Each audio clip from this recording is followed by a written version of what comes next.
Tarbiya biz uchun yo hayot, yo mamot, yo najot, yo halokat, yo saodat, yo falokat masalasidir. Abdulla Avloniy.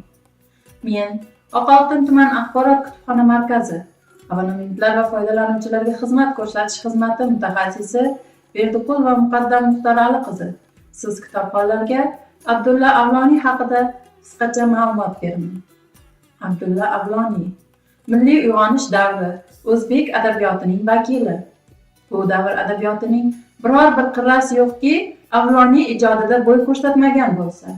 Millatni uyg'otishga va milliy ozodlikka chaqiruvchi she'rlari deysizmi? Teatr sohasidagi faoliyatini hamda dramatik asarlarini sanaysizmi? Yangi avlod tarbiyasiga bag'ishlangan pedagogik asarlarini aytasizmi?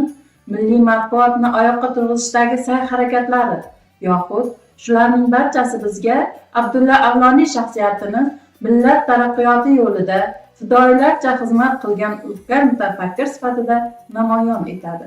Abdulla Avloniy 1878-yilning 12-iyulida Toshkentda Bergancha mahallasida dunyoga keldi. Otasi Miravlon aka mayda hunarmandchilik, to'quvchilik bilan shug'ullangan.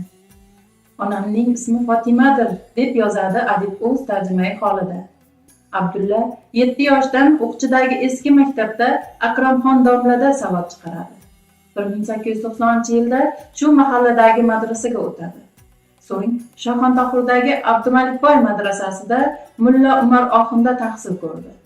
Ammo tirikchilikning og'irlashuvi o'qishga ham imkon bermaydi. 1891-yildan boshlab faqat qish kunlari o'qib, boshqa fasllarda mardikor ishladim, deb yozadi Avloniy.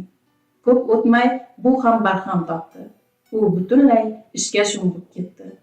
O'zi aytgandek, binokorlikni o'rgandi. G'isht quyish, suvoqchilik, pechkachilik, duradgorlik ishlari bilan mashg'ul bo'ldi. 1900-yilda Avloniy toshkentlik savdogar bir xonadonning Salomatxon degan qiziga uylanadi. Shu yili otasi vafot etadi. 1904-yilda Avloniy Mirobodda Usuli jadid maktabi ochadi. 1907-yilda o'z hovlisida Shuhrat gazetasini chiqara boshlaydi. Gazetaning yo'li ayon bo'lishi bilan do'stidan dushmani ko'payadi. Natijada 10-soni chiqib bekildi. Avloniy bo'sh kelmadi. Bektemirov nomiga ruxsat olib, Osiyoni chiqara boshladi.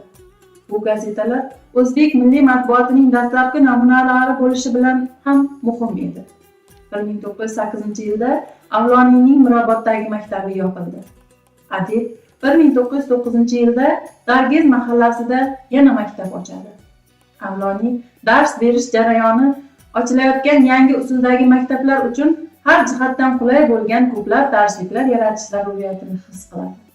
1909-yilda jamiyat xayriya ochadi va mahalliy xalq bolalarining o'qib bilim olishi uchun pul yig'ib maktablarga tarqatadi. 1913-yilning oxirida Turon jamiyati maydonga keladi.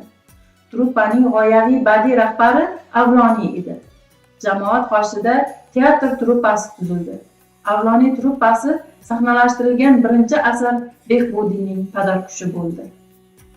Darhaqiqat, Avloniy juda katta shijoat va shiddat bilan ijod qilgan, o'tgan asrning 10-yillaridagi ahvoli ham xuddi shunday edi.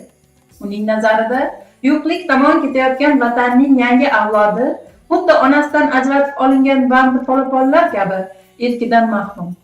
Bu avlod o'tmishning yodi, kelajakning umidi yo'q. Chunki uning vujudi vahshiylik panjalari ichida burda qilingan. Bunday ahvolga tushishga millatning o'zi ham aybdor. Chunki u ilm va funundan yuz o'girdi. Jaholatni o'ziga yor bilib bildi. Bunday g'aflat uyqusida yotib, do'st bilan dushmanning farqiga bormadi. Oqibatda esa inqirozga yuz tutdi.